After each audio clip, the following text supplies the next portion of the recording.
संत कबीर का एक दोहा तो आपने सुना ही होगा, मन के हारे हार है, मन के जीते जीत। कहे कबीर हरि पाइये, मन ही की प्रतीत। यानी कि अगर आप मन से हार गए तो आप सच में हार गए, और अगर आपने अपने मन को जीत लिया तो आप एक विजेता बन गए।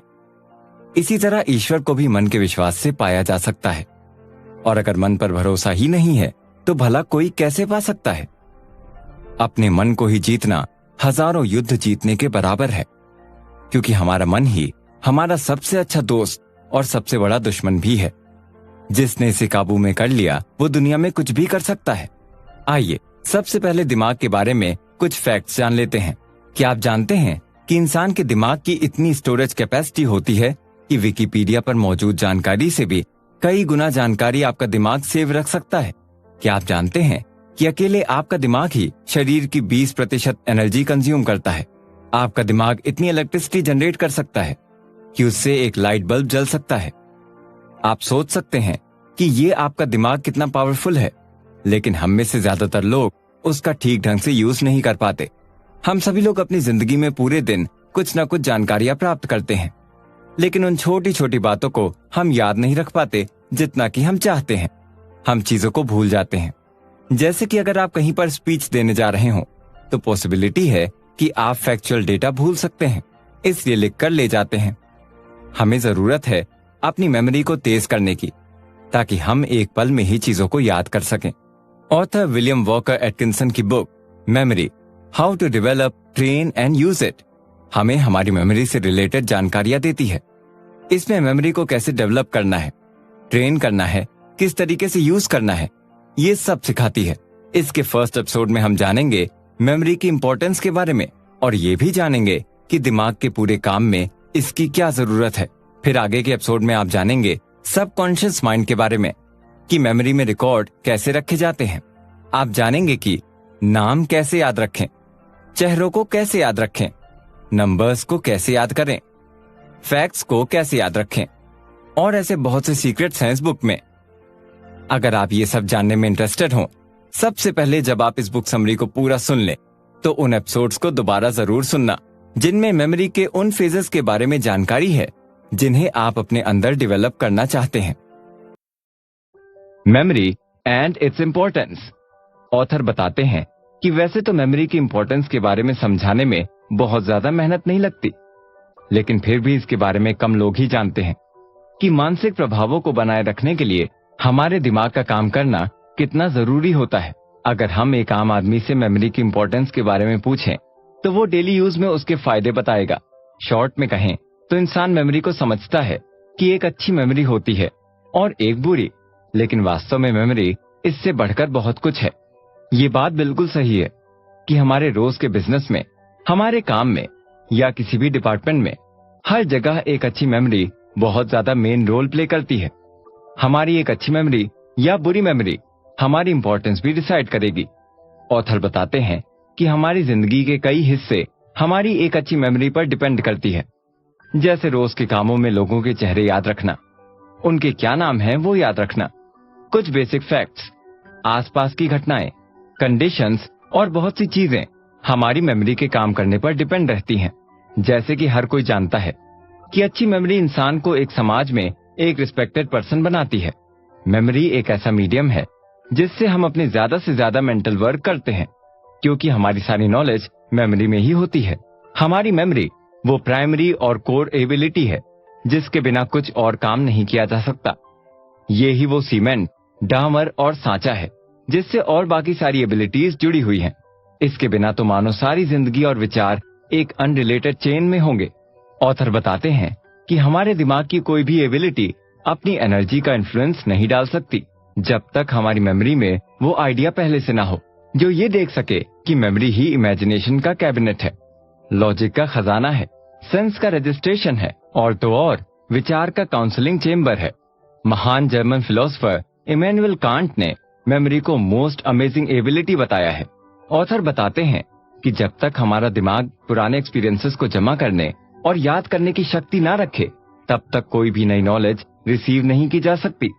जैसे कि अगर कोई सिंपैथी, थॉट, इमोशन हमारे दिमाग से गुजर जाए और टिक कर ना रहे, तो ऐसा लगता है जैसे वो कभी आई ही नहीं थी, और जब वो वापस आती है तब भी उसे नहीं पहचाना जाता है।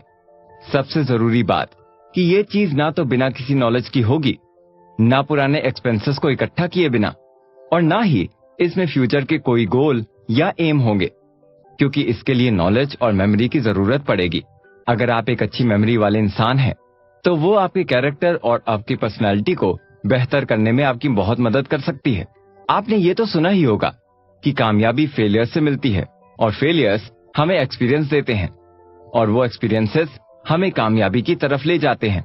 और ये सब चीज हमारी मेमोरी पर डिपेंड करता है, क्योंकि अगर आपने कोई पहले एक्सपीरियंस लिया हो और वो आपको याद है, तो नेक्स्ट टाइम उस एक्सपीरियंस की हेल्प से उस चीज में गलती करने से आप बच जाएंगे और कामयाब होने के चांसेस बढ़ जाएंगे।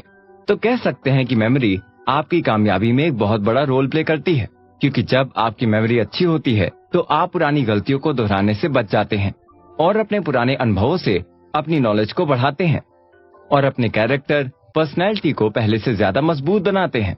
एक अच्छी और सटीक मेमोरी भले ही वो आनंद या दर्द के लिए हो, लेकिन वो एक इंटेलेक्चुअल बेस है जो खुद के लिए समझदारी और दूसरों के लिए सिंपैथी लाता है। इसलिए हम देखते हैं कि मेमोरी का न्यूट्रिशन किसी एक मेंटल एबिलिटी के डेवलपमेंट से बढ़कर है, यानी कि एक पूरे मेंटल डेवलपमेंट की तरह है, और ये ही हमारे ओवरऑल डेवलपमेंट के बराबर है। ऑथर बताते हैं कि बहुत से लोगों के लिए मेमोरी, रिकलेक्शन और याद करना यानी मेमोराइज करने का मतलब एक ही है, लेकिन इस बुक समरी को सुनने वाले लोगों को इनका अंतर अच्छे से समझना चाहिए, क्योंकि ऐसा करने पर सलाहों और निर्देशों को अच्छी तरह से समझ सकेंगे। आइए इन शब्दों को समझते हैं। 18वीं सेंचुरी के इंग्लिश फिलोसोफर जॉन लॉक ने अपनी एक बुक ऐसे ऑन ह्यूमन अंडरस्टैंडिंग में इन शब्दों के अंतर को बताया है। वो कहते हैं कि मेमोरी वो शक्ति है जिनसे हम उन विचारों को रिवाइव्ड रखते हैं जो अपना इफेक्ट छोड़ने के बाद गायब हो जाते हैं, और तो और नजरों से भी गायब हो जाते हैं। जब एक ऐसा विचार एक्सटर्नल सेंसेस में बिना किसी इक्वल थिंग के उभरता है तो ये याद रखता है, और अगर ये दिमाग के द्वारा ढूंढने के बाद बहुत एफर्ट से पाया जाता है और विजन में लाया जाता है तो इसे रिकलेक्शन कहते हैं। दूसरे शब्दों में कहा जाए तो मेमोरी वो पावर है जिससे दिमाग में पुराने इफेक्ट और एक्सपीरियंस से इनको वापस लाया जाता है। उस पावर से याद रखा या कलेक्शन किया जाता है, जिसमें पहला अपने आप होता है और दूसरा प्रयास करने से। हम याद करते हैं क्योंकि हम प्रयास करके इसे वापस याद करने के अलावा कुछ नहीं कर सकते। याद करने का जो काम होता है वो अपने आप होता है। याद करना मतलब मेमोराइज करने का जो काम होता है वो अपने आप होता है, यानी कि जब तक आपका दिमाग बिना प्रयास किए याद रखता है तो अपने आप काम को करता है, और जब मेहनत करके याद करता है तो उसे ही हम रिकलेक्शन का नाम देते हैं। और अगर हमारा प्रयास सफल रहा, जिसे हम बार बार याद कर रहे हैं, तो वो हमारे दिमाग में अच्छी तरह से समा जाता है। Enhancement of memory. ऑथर ने इस बुक को जब लिखा था तो एक एम और थॉट के साथ लिखा था कि मेमोरी का डेवलपमेंट, ट्रेनिंग और एनहांसमेंट करने का एक लॉजिकल और काम करने वाला तरीका पाया जा सकता है। बहुत से लोगों को लगता है कि मेमोरी लिमिटेड दी गई है और उसके बारे में कुछ ज्यादा नहीं किया जा सकता, यानी कि उनका मतलब है मेमोरी पैदा होती है, बनाई नहीं जाती। लेकिन बहुत से जानकारों ने प्रूव किया है कि लोगों ने मेंटल डेवलपमेंट किया है, वो भी बिना किसी दिशा निर्देशों के। ये बात समझनी बहुत जरूरी है कि मेमोरी का एनहांसमेंट किसी ट्रिक मेमोरी या किसी मानसिक ढकोसलों से अलग तरीके से होता है। ऑथर बताते हैं कि इस बात में कोई डाउट नहीं कि मेमोरी का अनलिमिटेड डेवलपमेंट किया जा सकता है, लेकिन इस काम को अंजाम देने का तरीका ठीक तरीके से नहीं बताया गया है। आर्टिफिशियल मेमोरी के कंपैरिजन में नेचुरल मेमोरी सेंसस और थॉट पर निर्भर करती है। आर्टिफिशियल मेमोरी खुद को नेचुरल मेमोरी का सब्स्टिट्यूट भले ही बताती हो, लेकिन ऐसा कारगर बिल्कुल भी नहीं है। आप जो काम नेचर के साथ मिलकर कर सकते हैं वो आर्टिफिशियल जल्दी भले हो जाए, लेकिन लॉन्ग टर्म में वो फेल ही हो जाता है। जैसे कि आपने आर्टिफिशियल तरीकों से कोई चीज सीखी हो तो आप नेचर के मुकाबले उसे जल्दी भूल जाएंगे। ज्यादातर स्पेशलिस्ट मानते हैं कि मेमोरी बढ़ाने के नेचुरल तरीके आर्टिफिशियल कलाबाजियों से कहीं बेहतर हैं। मेमोरी कल्चर के नेचुरल तरीके पहले तो इस बात पर डिपेंड करते हैं कि आप अपनी मेमोरी को रोज कितना यूज करते हैं। दूसरा ये कि किस चीज पर कितने ध्यान से अपना प्रभाव डालते हैं। तीसरा इस बात पर है कि हम किस लाइन में अपने विचारों को बनाते हैं। कुल मिलाकर कहा जाए तो मेमोरी के डेवलपमेंट में ये चीजें बहुत इंपॉर्टेंट है कि use and review, attention and interest और इंटेलिजेंट एसोसिएशन। इसे हम इस तरीके से समझ सकते हैं, जैसे बॉडी बनाने के लिए एक्सरसाइज करते हैं, जिम जाते हैं तो अलग अलग पार्ट के अलग अलग एक्सरसाइज करते हैं। ठीक उसी तरह से दिमाग की एक्सरसाइज करके उसको स्ट्रांग बनाया जा सकता है। मेमोरी को अगर ठीक ढंग से यूज करेंगे तो वो बढ़ेगी और गलत तरीके से यूज करेंगे तो वो घटेगी। इसी तरह से हमारे दिमाग की भी एबिलिटी का डेवलपमेंट होता है। ऑथर कहते हैं कि जो लोग शॉर्टकट की तलाश में हैं, वो लोग जरूर दुखी होंगे, क्योंकि ऐसी कोई चीज नहीं होती। छात्रों को ये देखकर दुखी नहीं होना चाहिए कि सही तरीके से लॉन्ग प्रैक्टिस से होने वाले डेवलपमेंट के अलावा और कोई रास्ता नहीं है। अगर आप महान लोगों द्वारा बताए गए रास्ते पर आते हैं तो ऑलरेडी कई शॉर्टकट हैं। इससे शॉर्ट और कुछ नहीं हो सकता। और भी ज्यादा शॉर्टकट अपनाने वाले लोग आज भी भटक रहे हैं, ना तो अपना एम अचीव कर पाए, ना ही जहां पहुंचना था वहीं पहुंच पाए। आपने खुद ये देखा होगा कि शॉर्टकट के फायदे बहुत कम हैं। ये शुरुआत में तो बहुत अच्छे लगते हैं, लेकिन जब काम में लेने की बात आती है तो वो काम नहीं आते। काम आता है तो ठीक से समझा हुआ कॉन्सेप्ट, और वो ही हमें अच्छे रिजल्ट देता है। यानी कि शॉर्टकट के पीछे ना भागें, पहले बेसिक्स को मजबूत करें। ऑथर बताते हैं कि हर इंसान को मन से तस्वीर बनाने की एबिलिटी को डेवलप करना चाहिए, यानी कि इमेजिनेशन। जब भी आप कुछ पढ़ रहे हो या सुन रहे हो तो आप इमेजिन कीजिए चीजों को। इस तरह करने से चीजें आपके दिमाग में ज्यादा लंबे समय तक रहेंगी। शुरुआत में तो हो सकता है कि ये सब करने में ज्यादा मेहनत लगे, लेकिन एक बार जब ये आदत बन जाएगी तो आपको बहुत फायदे होंगे।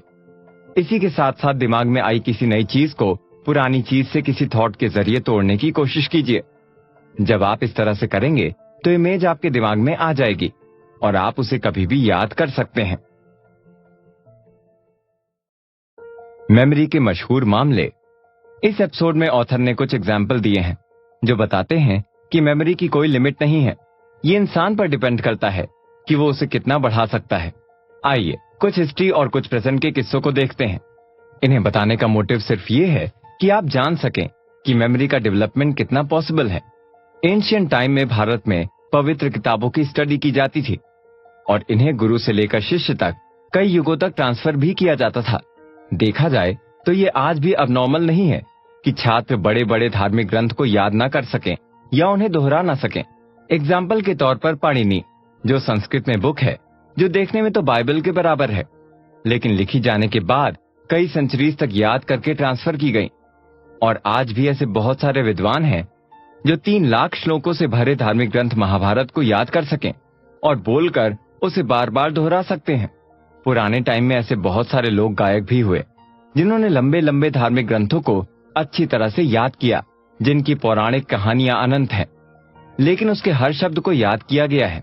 जैसे आपने भी देखा होगा कि कई लोगों ने अपने अपने धर्म ग्रंथों को पूरी तरह से याद कर रखा है। ऑथर बताते हैं कि यह भी कहा जाता है कि प्राचीन योद्धा राजा मिथ्रिडेट्स अपनी महान सेना के हर सिपाही को नाम से जानता था और उसे 21 भाषाओं का ज्ञान था और उनमें वो फ्लुएंसी से बात भी कर लेता था। प्लीनी के अनुसार कार्मेस अपनी लाइब्रेरी की हर किताब का मटेरियल सुना सकता था। फेमस रोमन स्पीकर हॉर्टेंसिस की मेमोरी इतनी जबरदस्त थी कि वो डिफेंडेंट के तर्कों को हूबहू याद कर लेता था। एक बार वो एक नीलामी में गया, वहां वो दिन भर रुका और हर बिकने वाली चीज का नाम सीरियल नंबर वाइज बोलता गया, साथ ही खरीदार का नाम और कीमत भी बताता गया। सेनेका के बारे में कहा जाता है कि वो हजारों नाम याद कर लेता और उन्हें उसी सीरीज में सुनाता था जिसमें वो दिए गए थे, और खास बात ये थी कि उसके बाद उन्हें उल्टी काउंटिंग में भी सुना देता। हो सकता है आपको लगे कि ये तो सिर्फ महान लोगों के साथ हुआ है, लेकिन ऐसा बिल्कुल नहीं है। रूस की एक किसान फेडोसोवा ने 25,000 से भी ज्यादा पोएम्स, लोकगीत और कहानियों को याद किया और उन्हें 70 साल की उम्र में भी सुना सकती थी। ब्लाइंड ग्लिक नाम का एक बूढ़ा स्कॉटिश भिखारी बाइबल के किसी भी दोहे को सुना सकता था। मेमोरी से संबंधित सारे छात्र एक बार एक अननोन डच इंसान के कारनामों के बारे में जानते हैं, जो एक नया अखबार लेता था, उसे पूरा पढ़ता, उसके सारे ऐड भी पढ़ता था और उन सारी चीजों को एक साथ एक एक शब्द सुना देता। एक बार तो उसने हद ही कर दी। जब वो लोगों के सामने आया तो सभी लोगों को चकित कर दिया। उसने ऐसा क्या किया था? उसने शुरू से लेकर लास्ट तक एक एक शब्द सुना दिया था, और तो और लास्ट से लेकर शुरू तक भी सारा अखबार सुना दिया था। ऐसा एक इंग्लिश एक्टर ने भी कर दिखाया है। उसने एक बड़ा अखबार लिया जिसमें मार्केट कोटेशन, पार्लियामेंट के आर्ग्यूमेंट्स की रिपोर्ट और रेल रोड के टाइम टेबल थे। लंदन के एक वेटर ने भी ऐसा किया है, जब उसने 8 पेजों का अखबार लेकर उसे याद किया और हूबहू सुना दिया। एक बहुत बड़ा एग्जाम्पल अबनॉर्मल मेमोरी का है। एक 4 साल का बच्चा क्रिश्चियन मैकन, जिसने 4 साल से भी कम उम्र में बहुत सारी किताबें, पूरी बाइबल, इतिहास से जुड़े बहुत सारे हिस्से सुना देता। उसने पढ़ा हुआ एक एक शब्द याद किया हुआ था। उसका केस बड़ा ही अजीब था। वो जो भी पढ़ता उसे याद कर लेता, लेकिन दुर्भाग्य से वो कम उम्र में ही चल बसा।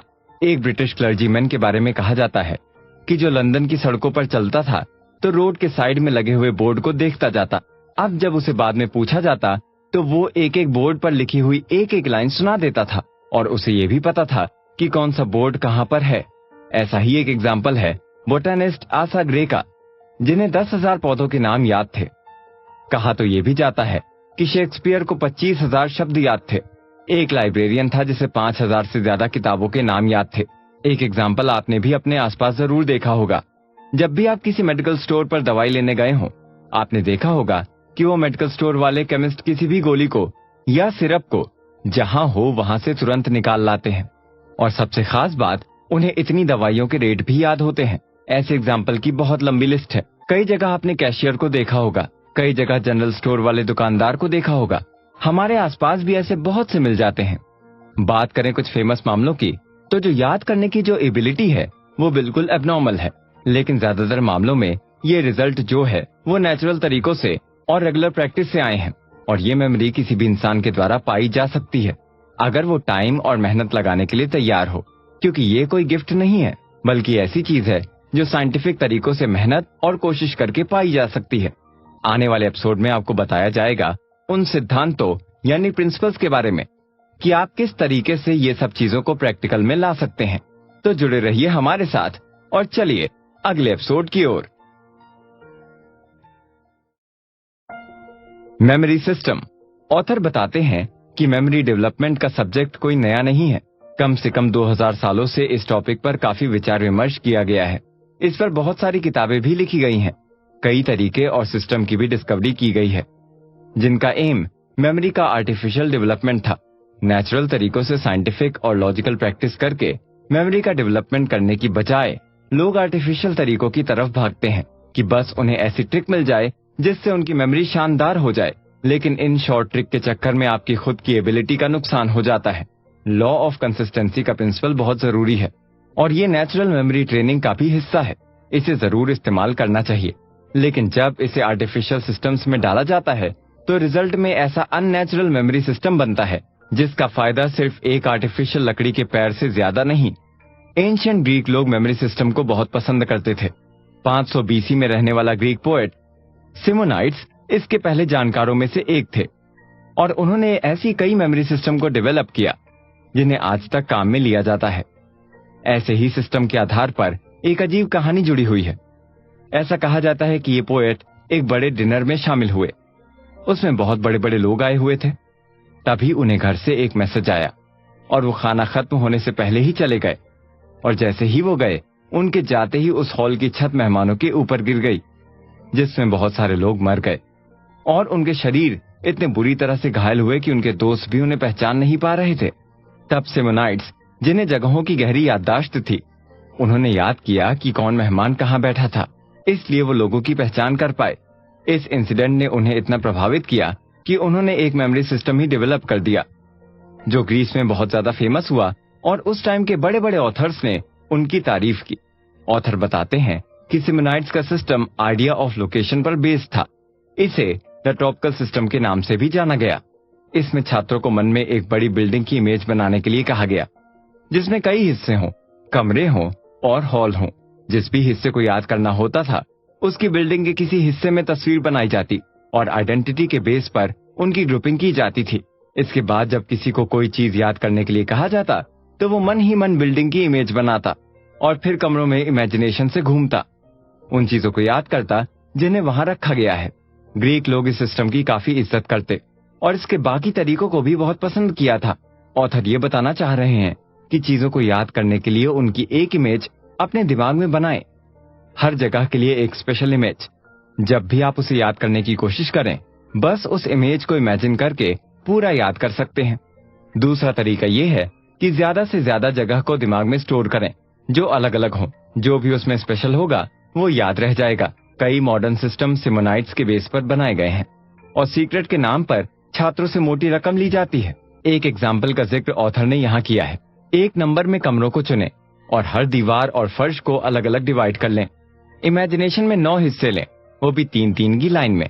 एंट्री के सामने की पहली दीवार पर यूनिट है, राइट साइड की दीवार पर 10 नंबर लिखा हुआ है, लेफ्ट पर 20, चौथी दीवार पर 30 और फर्श पर 40 नंबर डाल दिया।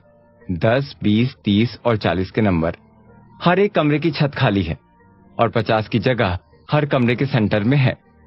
ऐसे ही एक कमरा 50 जगह लाएगा और 10 कमरे 500 जगह लाएंगे। इनको अच्छी तरह दिमाग में बैठा लेने के बाद, ताकि हम बता सकें कि उनकी जगह और नंबर क्या है, ये जरूरी है कि चीज का नाम लेने पर वो जगह तुरंत याद आए। ऐसा जब कई बार किया गया तो स्टार्टिंग से एंड या एंड से स्टार्टिंग दोनों तरफ से जब कई बार याद किया गया तो वो फिर अच्छी तरह से याद हो गया। इस तरह से कोई भी इंसान कई 100 अनरिलेटेड शब्दों को याद कर सकता है। लेकिन यह सिस्टम आर्टिफिशियल और बहुत मुश्किल है। हाँ, कुछ हद तक ग्रुपिंग करके, पोजीशन सेट करके विचार किया जा सकता है, लेकिन इस तरह के सिस्टम को मेंटल कलाबाजी से ज्यादा और कुछ नहीं समझा जा सकता। आप पाएंगे कि इन कोर्सों में दिए जाने वाले सिस्टम और सीक्रेट तरीके बहुत कीमती हैं और आर्टिफिशियल तरीके के ही नए वर्जन हैं। पुराने सिस्टमों में नए चेंजेस लाए जा रहे हैं। जो पुरानी साउंड होती है उनकी नई साउंड बनाई जाती है। पुराने घंटे से नई आवाज निकाली जाती है। इस तरह से बाजार चलता है, लेकिन रिजल्ट में मिलता है सिर्फ और सिर्फ हताशा और गुस्सा। बाजार में बहुत कम नेचुरल सिस्टम है।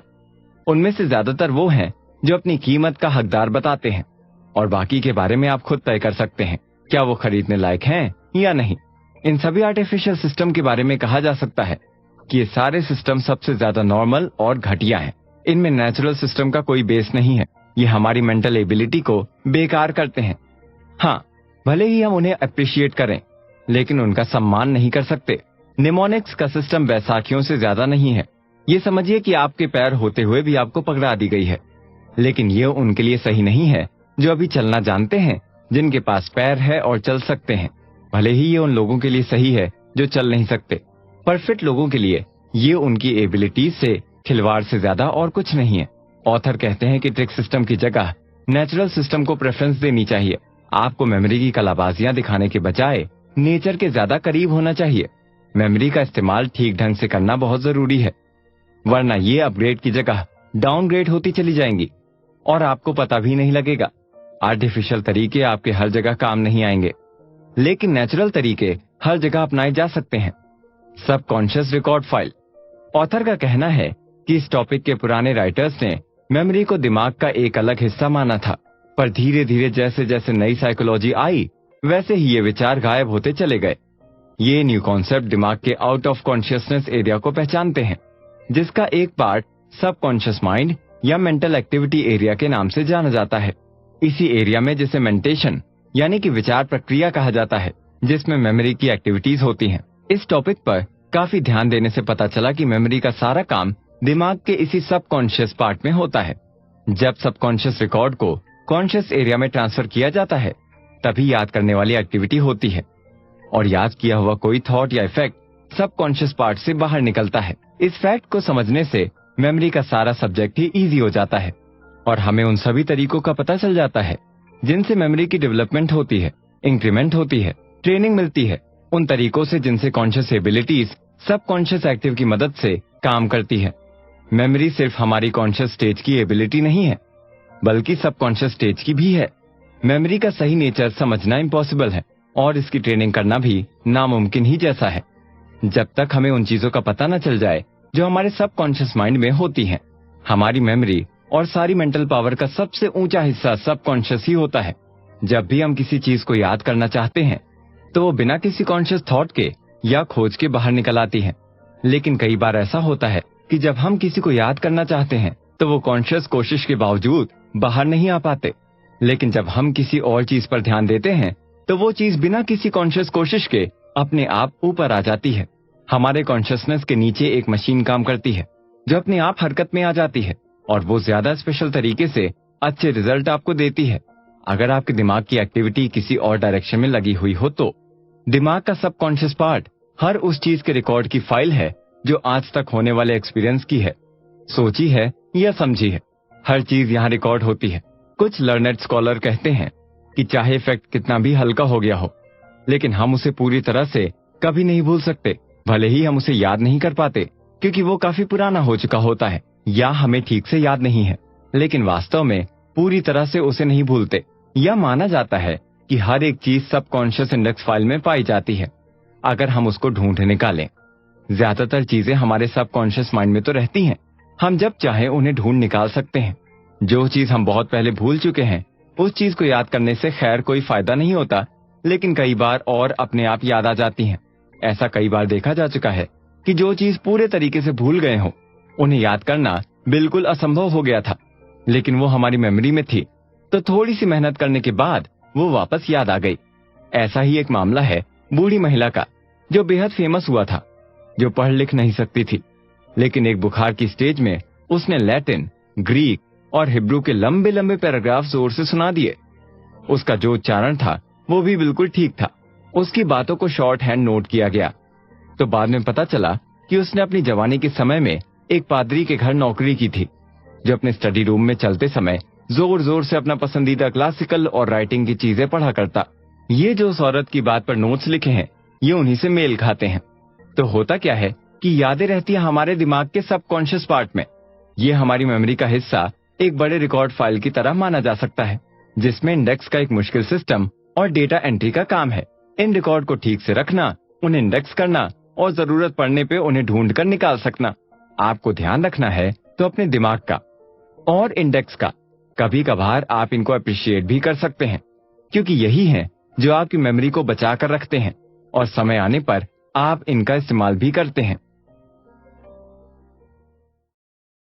अटेंशन यानी ध्यान या मेडिटेशन।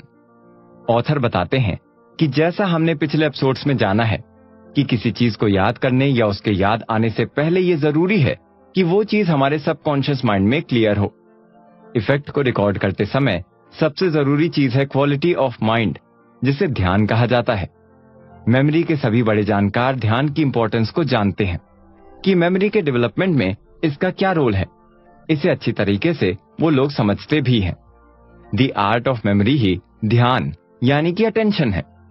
बिना ध्यान वालों की मेमोरी खराब होती है, क्योंकि जब आप ध्यान नहीं लगाएंगे तो आपके दिमाग पर कोई फर्क नहीं डाला जा सकता, यानी कि मेमोरी पैदा ही नहीं की जा सकती।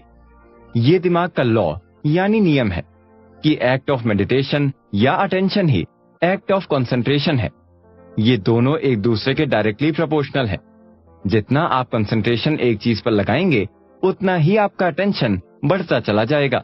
जैसे कि कुछ देखने के लिए आपको अपनी आंखों पर जोर डालना पड़ता है, सेम वैसे ही कॉन्शियसनेस के लिए ध्यान जरूरी है। हमारे दिमाग का सबकॉन्शियस पार्ट एक बड़ा स्टोर हाउस है, जिसमें बाहर और अंदर हो रहे इफेक्ट्स के मेंटल रिकॉर्ड रखे जाते हैं। अगर आप ज्यादा ध्यान देते हैं किसी चीज पर तो जाहिर सी बात है कि आपके दिमाग पर गहरा प्रभाव बनेगा, और अगर आप एवरेज ध्यान देते हैं तो एवरेज ही प्रभाव दिमाग पर पड़ेगा, और कम ध्यान दिया जाए तो कम ही प्रभाव पड़ेगा, और अगर बिल्कुल भी ध्यान नहीं दिया जाए तो कोई रिकॉर्ड ही नहीं बनेगा। खराब ध्यान का मतलब है कि आपको उसमें बिल्कुल इंटरेस्ट नहीं है। हम सबसे ज्यादा उन चीजों पर ध्यान देते हैं जिनमें हमें सबसे ज्यादा इंटरेस्ट होता है, क्योंकि इंटरेस्ट को दिखाने में काफी ध्यान देना होता है। कई लोग हैं जिनकी कई चीजों के लिए खराब मेमोरी होती है, लेकिन उनकी पसंद की चीज के सामने आती है तो उसे याद कर लेते हैं। आपने अपने स्कूल कॉलेज में भी देखा होगा कि आपका कोई फेवरेट सब्जेक्ट होता है तो आप उसमें इंटरेस्ट दिखाकर पढ़ाई करते हैं, और जो सब्जेक्ट आपको अच्छा नहीं लगता उसे आप ठीक से नहीं पढ़ पाते। लेकिन सबसे जरूरी बात यहाँ पर यह है कि किसी भी चीज पर ध्यान देने से उसमें दिलचस्पी पैदा की जा सकती है, लेकिन ये सिर्फ खुद पर ही कारगर है। दूसरे इंसान को सिखाना बहुत मुश्किल है कि कैसे उसका ध्यान डेवलप किया जाए। यहाँ सारा मामला उसकी विल पावर और लगातार प्रैक्टिस करने का है। ये इंसानी दिमाग की फितरत है कि कुछ करना भी ना पड़े और सब कुछ मिल जाए। इस वहम से जितना जल्दी हो सके निकल जाइए, वरना ये आपको निगल जाएगा। ऑथर ने ध्यान को डेवलप करने के 3 रूल्स दिए हैं। पहला, विल पावर को यूज करने का डिसीजन लें। दूसरा, द आर्ट ऑफ अटेंशन सीखने की विल डेवलप करें। तीसरा, पूरे मन से इसकी प्रैक्टिस करें। पहली जरूरत है कि विल पावर को यूज करने का आपको संकल्प लेना पड़ेगा। आपको खुद से इस पर बात करनी चाहिए कि जब तक आपको विश्वास न हो जाए कि आपके लिए बहुत जरूरी है और आप अपने मन से कर रहे हैं, और आपको खुद को यह विश्वास दिला देना चाहिए कि यह कितना आसान है। खैर, यह आपका पहला कदम है। जितना आसान ये दिखता है इतना आसान है नहीं, उससे कहीं ज्यादा मुश्किल है। आप सोच रहे होंगे कि ऐसा क्यों? दरअसल इस चीज में सबसे बड़ी जो मुश्किल है वो ये है कि आपको सोचने के लिए कुछ न कुछ काम करना होगा, और ज्यादातर लोग इतने आलसी हैं कि वो मेंटली ट्राई ही नहीं करना चाहते। दूसरी बात है कि आपको जिस चीज में इंटरेस्ट नहीं है उस चीज पर ध्यान देना शुरू करना होगा। उसकी खास बात देखें ताकि आप उन्हें दूसरों को बता सकें। शुरू में हो सकता है आप थक जाएं, लेकिन आपको लगे रहना है। शुरुआत में काफी लंबी प्रैक्टिस ना करें, बीच बीच में रेस्ट करें और फिर ट्राई करें। जल्द ही आप देखेंगे कि यह आसान होना शुरू हो गया है। फिर आपको इसमें इंटरेस्ट आना शुरू हो जाएगा। एग्जाम्पल के तौर पर, जैसे कि आप कोई किताब लें, उसे पढ़ने और प्रैक्टिस के तौर पर देखेंगे। इसमें कितने पेजेस हैं, कितने चैप्टर हैं और हर चैप्टर में कितने पेज हैं, इसकी टाइपिंग कैसी है, प्रिंटिंग कैसी है, बाइंडिंग कैसी है। हर छोटी छोटी चीज पर ध्यान दें ताकि आप किसी और इंसान को इस किताब के बारे में अच्छे से बता सकें। शुरुआत में आपको ये बहुत अजीब लगेगा, लेकिन ऐसा सिर्फ शुरू में होगा। जब आप थोड़ी प्रैक्टिस करेंगे तो आपको नई नई जानकारियां मिलेंगी और आपको इंटरेस्ट आना शुरू हो जाएगा। फिर आप देखेंगे अपने आप को कि अब आप छोटी छोटी चीजों को भी नोटिस करने लगे हैं। खाली समय में आप किसी न किसी चीज को देखकर उसमें ध्यान लगाने की कोशिश किया करेंगे और आपकी एबिलिटी इतनी डेवलप हो जाएगी कि आपको समझ आने लगेगा और आप बहुत ही स्किलफुल इंसान बन जाएंगे। अगर आपको अकेले में मजा नहीं आता तो आप इस काम के लिए किसी दूसरे को भी अपने साथ ले सकते हैं और फिर एक दूसरे को ज्यादा चीजें ढूंढने के लिए मोटिवेट कर सकते हैं। तब ये काम और भी आसान हो जाएगा और ज्यादा अच्छे ढंग से आप कर पाएंगे। किसी चीज को समझदारी से देखना सबसे मुश्किल आर्ट है। बिल्कुल अच्छी तरीके से चीजों को समझने के लिए सबसे पहला रूल है कि किसी मुश्किल चीज को एक बार में समझने की कोशिश ना करें। जैसे कि किसी इंसान के चेहरे को आप ले लीजिए। आप कहीं पर गए और आपने किसी इंसान को देखा, आपको उससे कुछ काम था और काम होने के बाद वो इंसान आपको फिर से मिला, लेकिन आप उसे नहीं पहचान पाए। इसमें गलती किसकी है? इसमें गलती आपकी है, क्योंकि आपने उसके चेहरे को ठीक ढंग से नहीं देखा होगा। आपको ये करना है कि आपको देखने का तरीका बदलना है कि उसकी नाक, मुंह, बालों का रंग, इन सब चीजों पर ध्यान देंगे तो उसे पहचानने में आसानी होगी।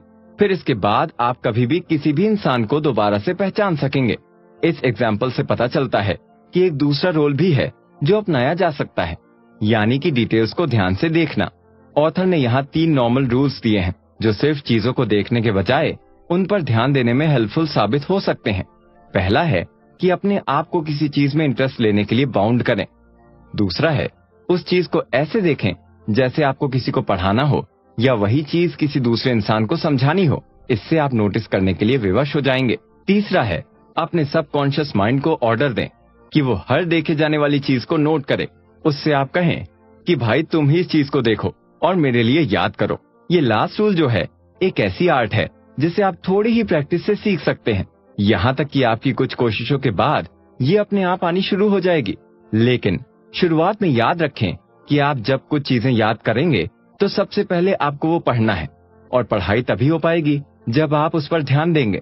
और ये ध्यान आप अब कितनी क्वांटिटी में देंगे वो आपके काम के ऊपर डिपेंड करता है कि आप उसे कितना याद करना चाहते हैं। इसलिए ये कहा गया है कि मेमोरी जो आर्ट है उसी का नाम ध्यान है।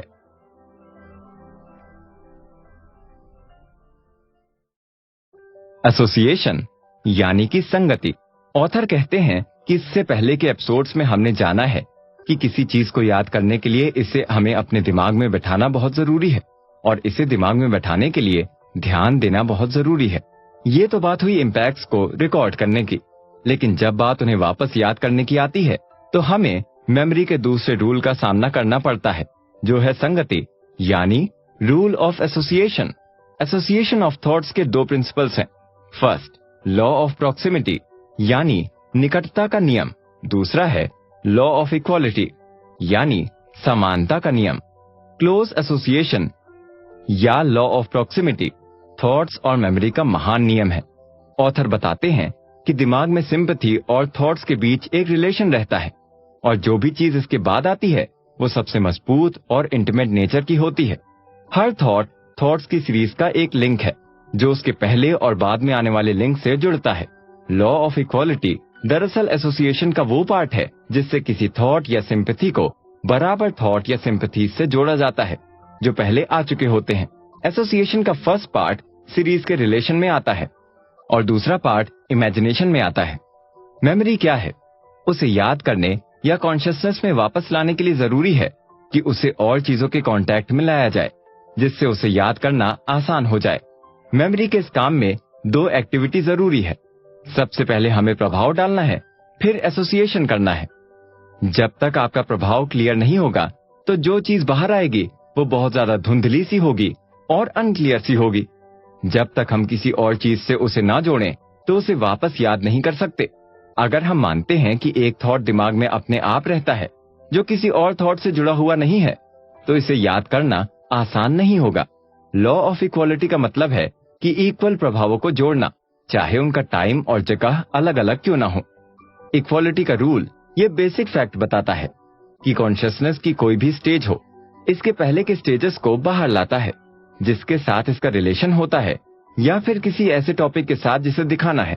आपके लिए सिर्फ ये जानना जरूरी नहीं है कि दिमाग और मेमोरी का कैसे इस्तेमाल किया जाए, बल्कि ये भी जानना जरूरी है कि ऐसा क्यों किया जाता है, इसके पीछे क्या रीजन होते हैं। इन्हें समझने के बाद ही आप इन रेगुलेशंस को ज्यादा समझ पाएंगे जिनकी हम आने वाले एपिसोड्स में बात करेंगे।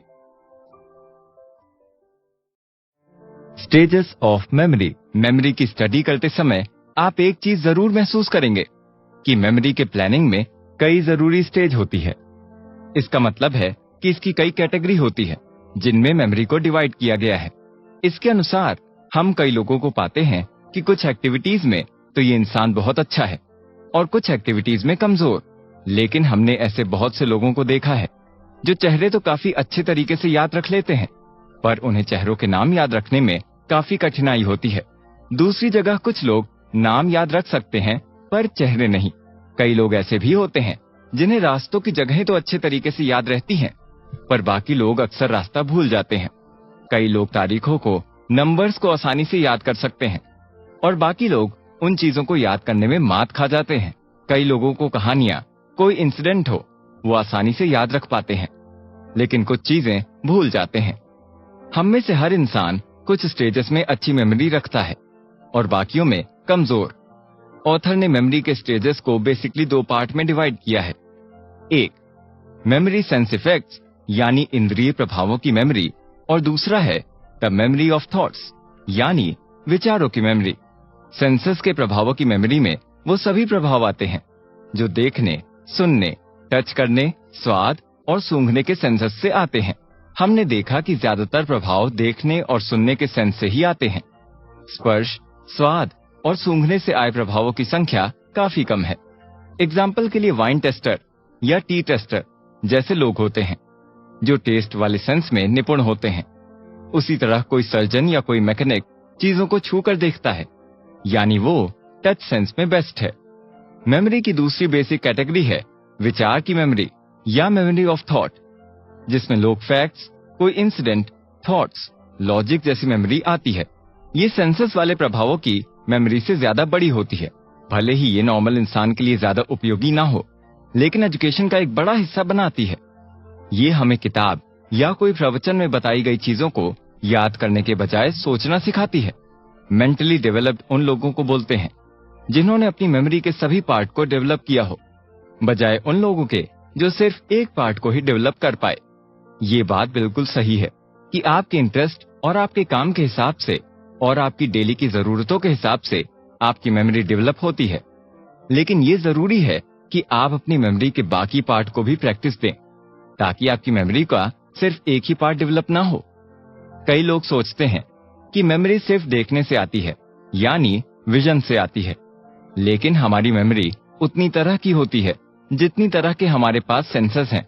हो सकता है कि जैसे एक तरबूज जो कि वो आपको देखने में हरे रंग की एक बड़ी शेप दिखाई दे लेकिन जब हम उसे छूते हैं तब पता चलता है ये पका हुआ है या नहीं। इसी तरह से हर चीज के अलग अलग काम होते हैं। कई सेंसस से मिलकर एक मेमोरी बनाते हैं।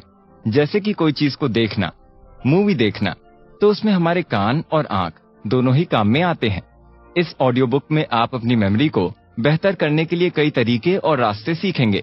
रूल्स से आपकी मेमोरी के मजबूत हिस्सों को ज्यादा ध्यान देने की जरूरत नहीं होगी, पर थोड़ा साइंटिफिक नॉलेज इसमें जरूर आपकी मदद करेगी। लेकिन कमजोर स्टेजेस में, यानी जिन स्टेजेस में आपकी मेमोरी कमजोर है, उसमें आप एक नई एनर्जी और कोशिश लगाएंगे ताकि इन कमजोर स्टेज को इसको अच्छी तरह से न्यूट्रिशन मिल सके। मेमोरी का ऐसा कोई भी हिस्सा, एरिया या क्लास नहीं है जो बुद्धिमान भरे प्रयास से डेवलप ना हो सके। इसे प्रैक्टिस और काम की जरूरत होती है, पर इसका रिवॉर्ड भी हमें काफी बड़ा मिलता है। कई लोग मेमोरी के कुछ पार्ट में कमजोर होने से कुछ मामलों में अनस्किल्ड और कुछ मामलों में स्किलफुल होते हैं। खैर, इसका इलाज भी आप ही के हाथों में है, क्योंकि ये ऑडियो बुक आपको एक अच्छी मेमोरी देने के तरीके बताएगी। आईज ट्रेनिंग यानी आंखों का प्रशिक्षण। ऑथर बताते हैं कि विजन प्रभावों से मेमोरी को एक्यूमुलेट किया जाए। इससे पहले कि दिमाग ऐसे प्रभावों को याद रख सके, आंखों को ध्यान की डायरेक्शन में इस्तेमाल करना होगा। हम सोचते हैं कि हम चीजों को देखते हैं जब उन पर नजर डालते हैं, लेकिन सच्चाई में हम सिर्फ कुछ ही चीजों को देखते हैं। जब बात आती है सबकॉन्शियस माइंड पर प्रभाव की, तो हम देखने की बजाय नजर डालते हैं। एक चीज की इमेज हमारी रेटिना पर आती है, भले ही हम उसे महसूस ना करें। दुनिया में जो भी चीजें हमारे सेंसेस के सामने आती हैं, हमें उन पर अपने ध्यान को कंसंट्रेट करने की कोशिश करनी चाहिए। ऑथर इसके कुछ एग्जाम्पल्स शेयर करते हैं। बताते हैं कि एक बार एक टीचर ने एक स्कूल में बच्चों से कहा कि मैं जानना चाहता हूँ कि आप में से कितने लोग जानते हैं कि गाय के कान उसके सींगों के ऊपर, नीचे, पीछे या सामने होते हैं। लेकिन सिर्फ वही स्टूडेंट हाथ उठाएं जो अपने आंसर के लिए श्योर हों, और अगर वो गलत निकले तो उन्हें चैरिटी को $1 दान में देना होगा। कमाल की बात ये हुई कि वहाँ पर सिर्फ 2 ही हाथ उठे, वो भी सिर्फ वो जिन्होंने गाय की फोटो क्लिक की थी, और ऐसा करने के लिए उन्हें जानवरों का ध्यान देना पड़ा था। एक जगह पूछा गया कि आपने बिल्लियों को पेड़ पर चढ़ते और उतरते देखा है? उसमें से सिर्फ 15 बच्चों ने ही हाथ ऊपर उठाया। उनका मानना था कि बिल्लियों के सिर पहले ऊपर गए, लेकिन जब पूछा गया कि बिल्लियों का सिर पहले नीचे आता है या उनकी पूंछे, तो ज्यादातर श्योर थे कि बिल्लियां उतरती थीं। हालांकि वो ऐसा कभी नहीं करती हैं। जिसने भी इस जानवर के पंजों के आकार को ध्यान से देखा है, वो इस सवाल का जवाब उसे बिना उतरते देखे बता सकते हैं। किसानों के बच्चों ने गायों और घोड़ों को लेटते और खड़े होते जरूर देखा होगा, लेकिन वो शायद ही 100% श्योर होकर बता सकें कि ये जानवर अगले या पिछले पैरों की मदद से खड़े होते हैं। दरअसल अच्छे रिजल्ट के लिए अपनी पावर से ध्यान को कंसंट्रेट करने में लगानी चाहिए, क्योंकि सेंसस के कांटेक्ट में आने वाली काफी कम चीजें नॉलेज में आती हैं। ऑथर बताते हैं कि कई टीचर्स ने भी ऐसे ही प्लान्स पर काम किया। छोटी छोटी चीजों को दिखाया गया और छात्रों को उन्हें देखने और याद करने की शिक्षा दी जाती। फिर धीरे धीरे प्रोसेस मुश्किल बनते चले गए। ऐसे ही एक फेमस अमेरिकन टीचर ने ब्लैक बोर्ड पर ढेर सारे बिंदु बना दिए थे और उन्हें छात्रों से नॉर्मल तरीके से गिनने को कहा, और फिर उनके गिनने से पहले ही मिटा दिए। फिर जो बच्चे थे वो अपनी मेंटल प्रभावों से उन्हें गिनने की कोशिश कर रहे थे।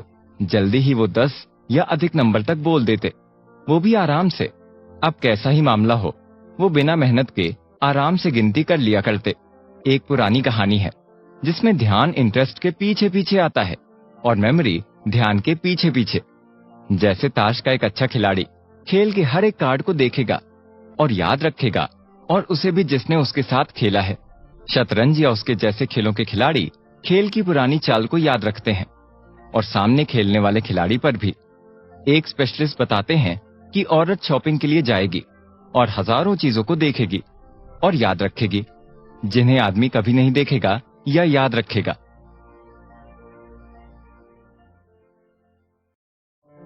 फ्रांस के एक मशहूर जादूगर हार्डिंग ने कहा था, मैं विश्वास से कह सकता हूँ कि एक औरत दूसरी औरत को किसी गाड़ी में तेज गुजरते हुए भी उसकी ज्वेलरी और मेकअप को अच्छी तरह याद रखेगी।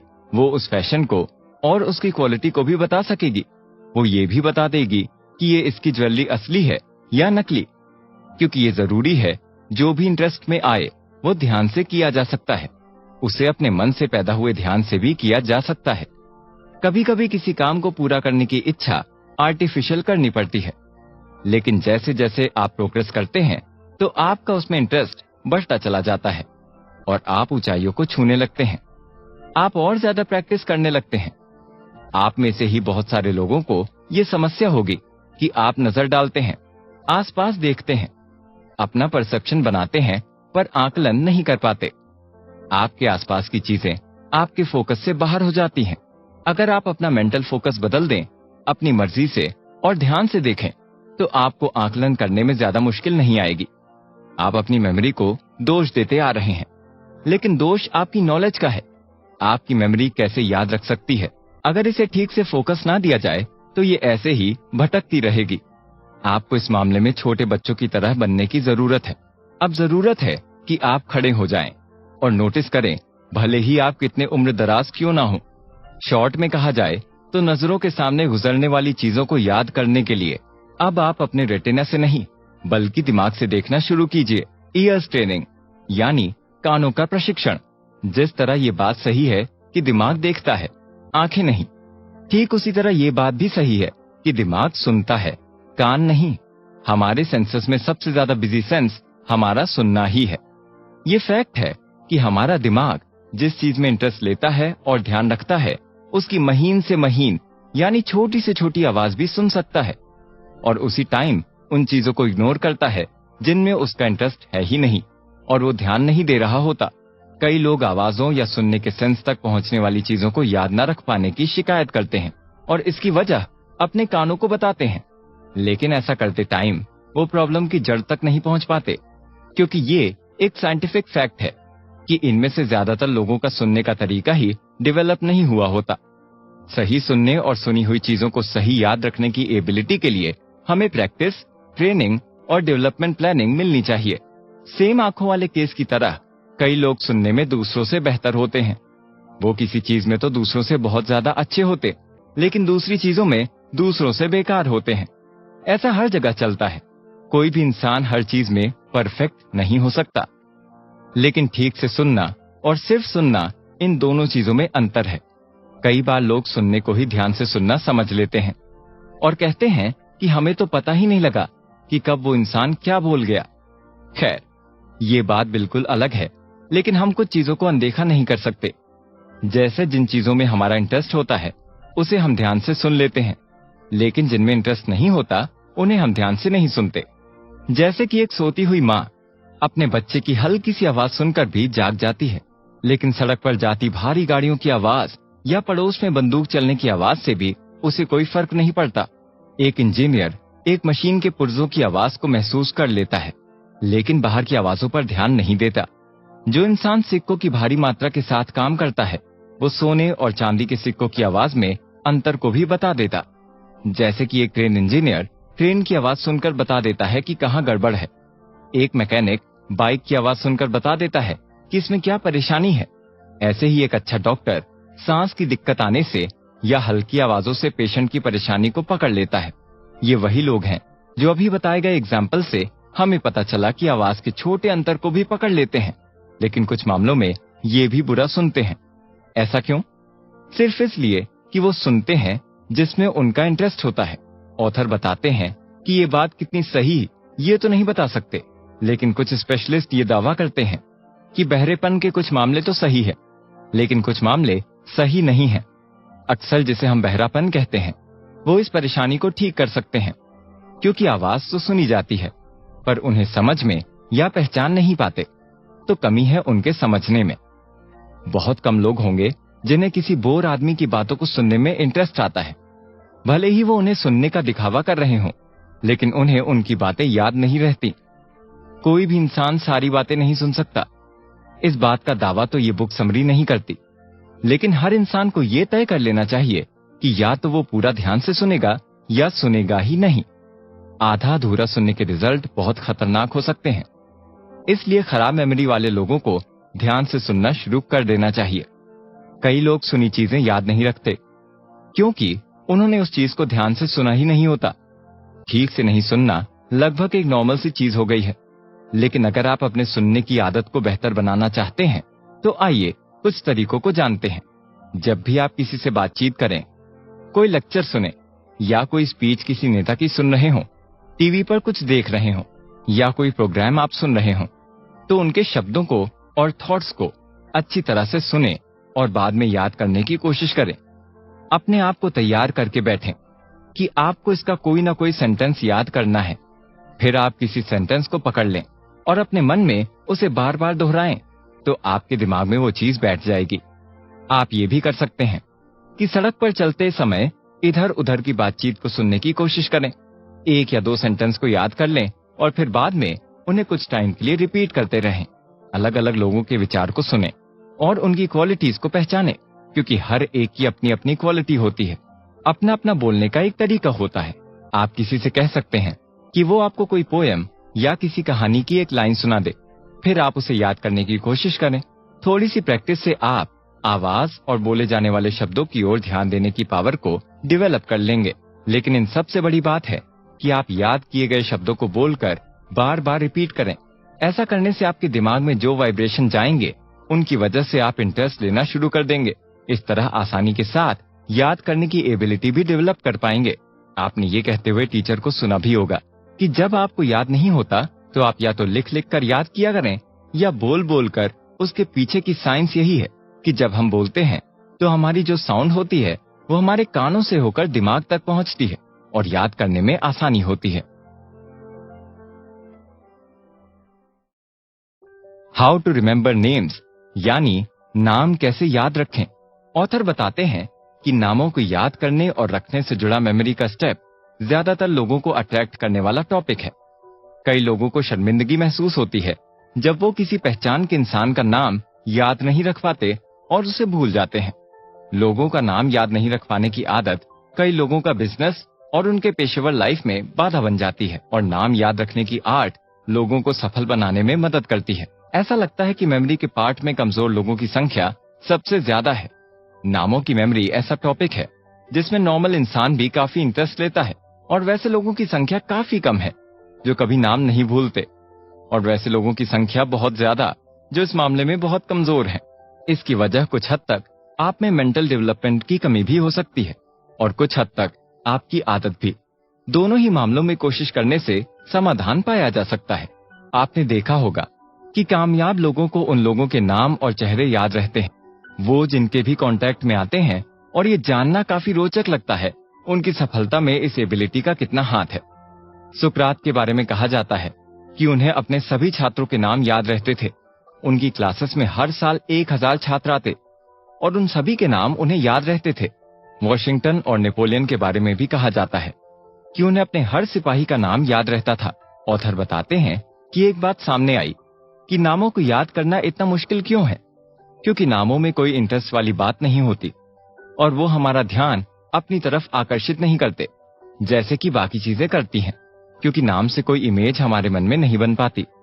नॉर्मल चीजें क्योंकि वो किसी शेप की होती हैं, किसी चीज से जुड़ी होती हैं, देख सकते तो उनके बारे में इमेजिनेशन किया जा सकता है।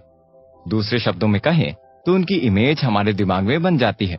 और ये बात नामों पर लागू नहीं होती, क्योंकि जब नाम हम सुनते हैं तो कोई इमेज नहीं बन पाती।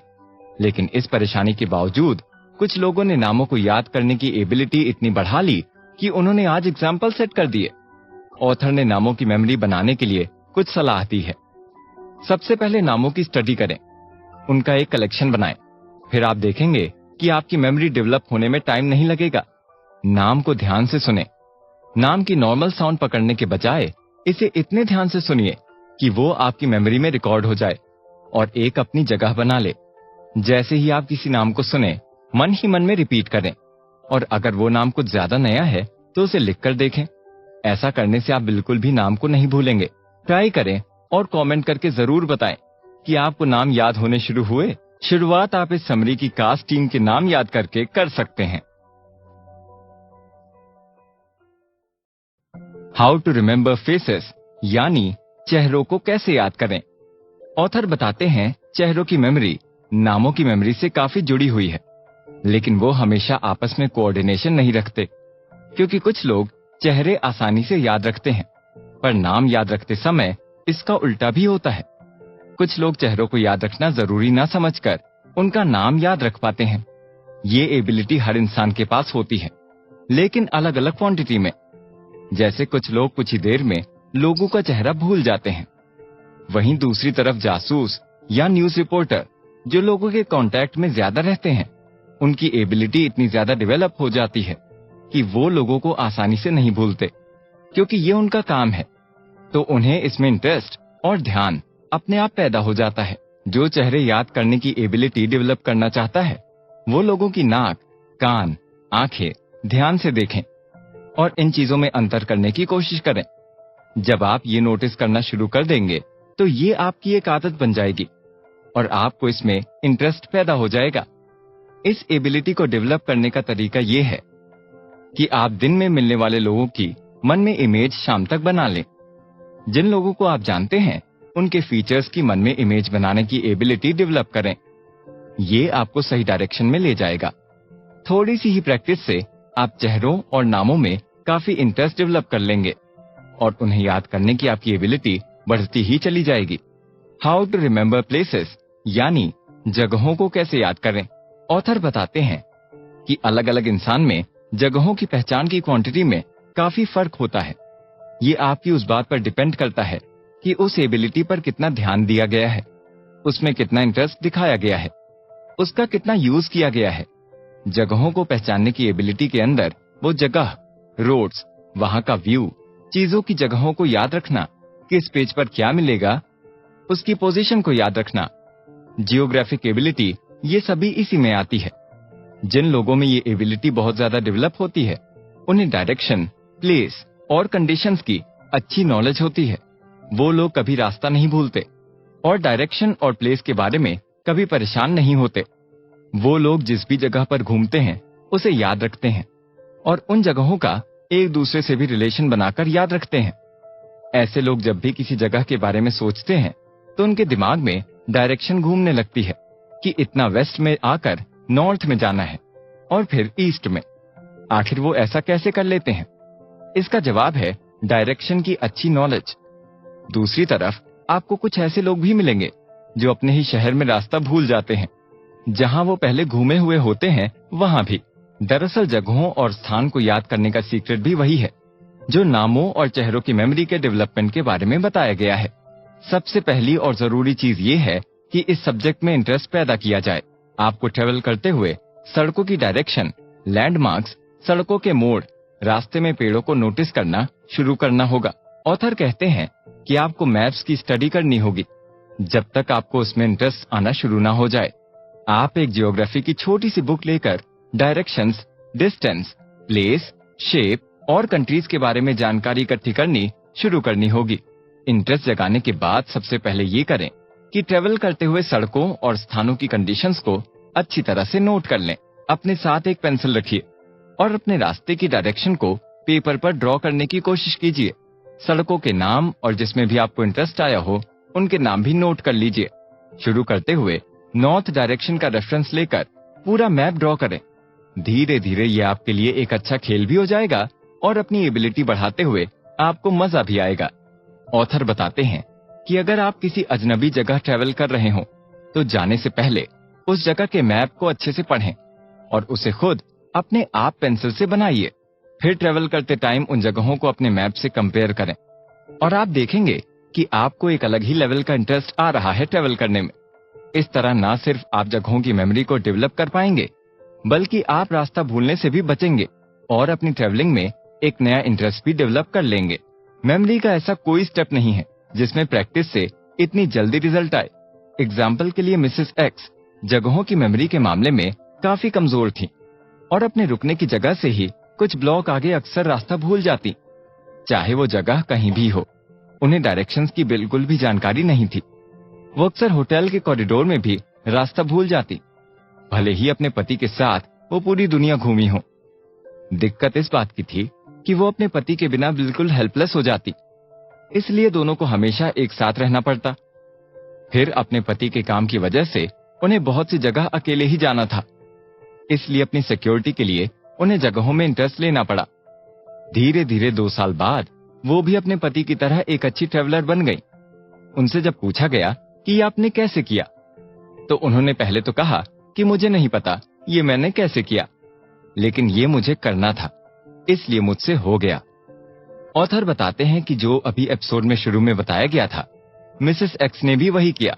भले ही उनसे वो अनजाने में ही हुआ, लेकिन उन्होंने भी मैप्स को यूज किया और साथ ही चीजों को नोटिस भी किया। कोई भी इंसान इंटरेस्ट जगाकर इन्हें फॉलो करके अपनी एबिलिटी को बढ़ा सकता है।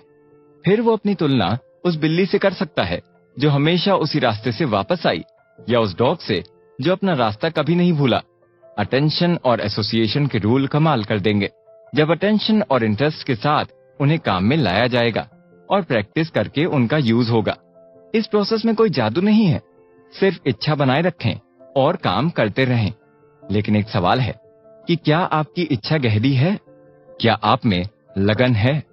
इन्हीं सवालों के साथ इस एपिसोड में सीखी नॉलेज को इम्प्लीमेंट करें और अपनी एबिलिटीज को डेवलप करके नए मुकाम तक ले जाएं।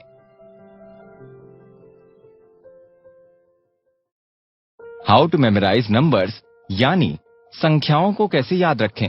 इस एपिसोड में आप जानेंगे कि नंबर्स को कैसे याद रखें, उन्हें किस नजरिए से देखें कि उनमें एक रिलेशन बिल्ड कर सकें।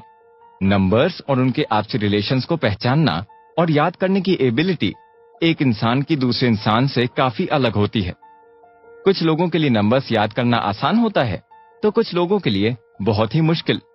कुछ स्पेशलिस्ट ने माना है कि नंबर्स को याद करना मेमोरी के सभी स्टेप्स में सबसे मुश्किल है, लेकिन इस बात को सभी मानते हैं कि इस एबिलिटी को प्रैक्टिस करके बेहतर किया जा सकता है। ऑथर ने कुछ ऐसे लोगों के एग्जाम्पल्स दिए हैं जिन्होंने नंबर्स को याद करना एक खेल समझा और दुनिया में अपना नाम स्थापित किया। टाइको ब्राहे, जो कि 16वीं सेंचुरी के डेनिश एस्ट्रोनॉमर थे, उनकी भी ऐसी ही मेमोरी थी। ऐसा कहा जाता है कि वो स्क्वायर रूट और क्यूब रूट की टेबल देखने के नाम से गुस्सा हो गए थे और फिर उन्होंने आधे दिन में सारी टेबल्स याद कर ली। ये ऐसा मुश्किल काम था जिसे करने के लिए 75,000 नंबर्स के रिलेशन को याद करना था। लाइनहोर्ड यूलर, जो कि 18वीं सेंचुरी के स्विस मैथमेटिशियन थे, जो अब बूढ़े हो गए थे, वो टेबल्स को देख नहीं पाते थे, इसलिए उन्होंने उन्हें याद ही कर लिया। ऐसा कहा जाता है कि उन्होंने अपनी याददाश्त से 1 से लेकर 100 तक के सभी नंबर्स की पावर 6 तक याद कर ली थी। मेमोरी का एक और करिश्मा शिकागो बैंक के कैशियर ने कर दिखाया था, जिसने बैंक के सारे खातों को अपनी मेमोरी से वापस लिख दिया था, जो शहर की आग में पूरी तरह बर्बाद हो गई थी। मैथ्स के जीनियस जराह कॉलबर्न, जिनका टाइम 19वीं सेंचुरी की शुरुआत में था, शायद कमाल के लोगों में वो सबसे कमाल के इंसान थे। अपने बचपन में ही उन्होंने अपने दिमाग में नंबर्स के मामले में कमाल की एबिलिटी डेवलप कर ली थी। वो किसी भी समय कोई नंबर दिए जाने पर उसे मिनट्स और सेकंड्स में बदल देते। एक मौके पर जब उन्हें 48 सालों के मिनट्स और सेकंड्स बताने को कहा गया, तो उन्होंने तुरंत जवाब दिया था 2,52,28,800 मिनट्स और 151,37,28,000 सेकंड्स। वो 1 से 3 डिजिट्स वाले किसी भी नंबर को सेम नंबर से पल भर में मल्टीप्लाई कर देते। 6 से 7 डिजिट्स वाले किसी भी नंबर के मल्टीपल को बता देते। किसी भी नंबर का स्क्वायर रूट, क्यूब रूट और नंबर ऑफ प्राइम नंबर्स बता देते। वो मन ही मन में 8 नंबर की 16 पावर्स तक बता देते, जो कि 281, 474, 976, 710, 656 था। वैसे बहुत से नंबर के साथ इस तरह खेल लेते। वो मन ही मन में 9,99,999 का स्क्वायर निकाल देते, जो कि 99,999 करोड़ 80 लाख 1 है। ज्यादातर लोगों को नंबर्स को याद करने में दिक्कत आती है, क्योंकि नंबर्स उनके लिए मतलब नहीं रखते, क्योंकि इसमें ना वो कोई साउंड देखते और ना ही विजन के थ्रू इंटरेस्ट दिखाते। इसका सोल्यूशन है कि नंबर्स को साउंड या विजन में कन्वर्ट कर लें। जैसे कि आपके लिए 1948 को अंकों में याद करना मुश्किल हो सकता है, लेकिन 1948 की आवाज में याद करना आसान हो सकता है। बहुत से लोगों को किसी नंबर को सोच पाना बहुत मुश्किल होता है। आप खुद पर कोशिश करें और देखें कि आप किसी नंबर की आवाज या उसकी मेंटल इमेज के रूप में याद नहीं करते, और जो भी तरीका आपको सूट करे आप उसे अपना सकते हैं। एसोसिएशन का रूल भी नंबर्स को याद करने में आसानी से किया जा सकता है। जैसे कि एक ने 1,86,000 को अपने पिता के ऑफिस के नंबर 186 से जोड़कर याद कर लिया था। एक ने अपना टेलीफोन नंबर को इंडिपेंडेंस डे की तारीख 1776 से जोड़कर याद कर लिया। किसी डेट या इंसिडेंट से जुड़े नंबर्स को याद करने का सबसे बेहतरीन तरीका है कि आप उसकी इमेज अपने दिमाग में बना लें। फिर उसे एक दो बार रिवाइज कर लें। आप देखेंगे कि वो डेट अब आपके दिमाग पर छप गई है। लेकिन किसी भी सब्जेक्ट की अच्छी मेमोरी डेवलप करने के लिए उस सब्जेक्ट में इंटरेस्ट डेवलप करना पड़ेगा। मेमोरी के 3 रूल्स हैं: interest, attention, practice. Last rule सबसे ज्यादा इंपॉर्टेंट है, क्योंकि इसके बिना बाकी सब काम नहीं करते। आप ये देखकर शॉक्ड हो जाएंगे कि नंबर्स में कितनी इंटरेस्टिंग चीजें होती हैं। आप इस एग्जाम्पल को समझिए। ये आपका ध्यान मैथ्स की तरफ खींच लेगा। आप डिजिट 1 लीजिए और इसके आगे जीरोस लगाइए, जैसे 1,00,000 करोड़। आप जितने चाहे उतने जीरोस लगा सकते हैं। फिर इसे 7 से डिवाइड करिए। आप पाएंगे कि हर बार रिजल्ट 1,42,857 आएगा। उसके बाद फिर 1,42,857 आएगा। ये 6 डिजिट बार बार आते रहेंगे। और फिर इस नंबर को 7 से मल्टीप्लाई करिए। फैक्टर्स सबके 9 होंगे। आप इसे खुद से भी ट्राई करके देख सकते हैं। ये एग्जाम्पल्स इसलिए दिए गए हैं ताकि आपके अंदर नंबर्स को लेकर इंटरेस्ट डेवलप हो। फिर आप नंबर्स को याद करने के रास्ते पर निकल पड़ेंगे। आपके पास डिजिट्स और नंबर्स का कोई मतलब होना चाहिए, बाकी चीजें तो अपने आप होती चली जाएंगी। हाउ टू रिमेंबर इवेंट्स, यानी घटनाओं को कैसे याद रखें। ऑथर बताते हैं कि ये मेमोरी का वो फेज है जो रोज हमारी जिंदगी में इवेंट्स घट रहे हैं उनका रिकॉर्ड रखता है, सबको कलेक्ट करके रखता है। वो जितना दिखता है उससे कहीं ज्यादा इंपॉर्टेंट है।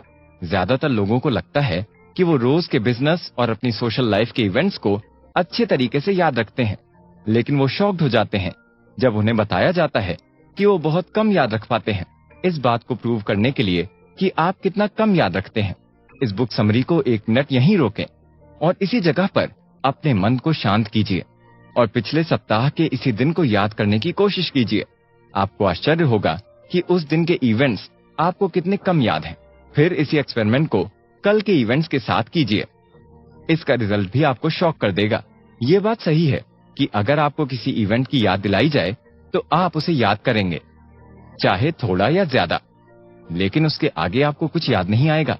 इमेजिन कीजिए कि आपको कोर्ट में गवाही देने के लिए बुलाया जाए। बीते कल के बारे में या पिछले सप्ताह के बारे में तो आपको अपनी कंडीशन की सच्चाई सामने दिख जाएगी। इवेंट्स को याद ना कर पाने की वजह है कि आपने उन इवेंट्स को अपने साथ सबकॉन्शियस माइंड में डालने की कोशिश ही नहीं की। आपने उन्हें अपने ध्यान से गुजर जाने दिया। आपने छोटी बातों को याद करने की इच्छा जाहिर ही नहीं की और आपने वो गायब हो जाने दिया। पास्ट में बेमतलब की बात पर लटके रहना और पास्ट की चीजों को फ्यूचर में रेफरेंस की तरह लेने में फर्क होता है। हर दिन के रिकॉर्ड को बर्बाद होने देना वैसा ही है जैसे कि आप अपने कुछ इंपॉर्टेंट कागजों को फाड़ दें ताकि आपकी ऑफिस में जगह बनी रहे।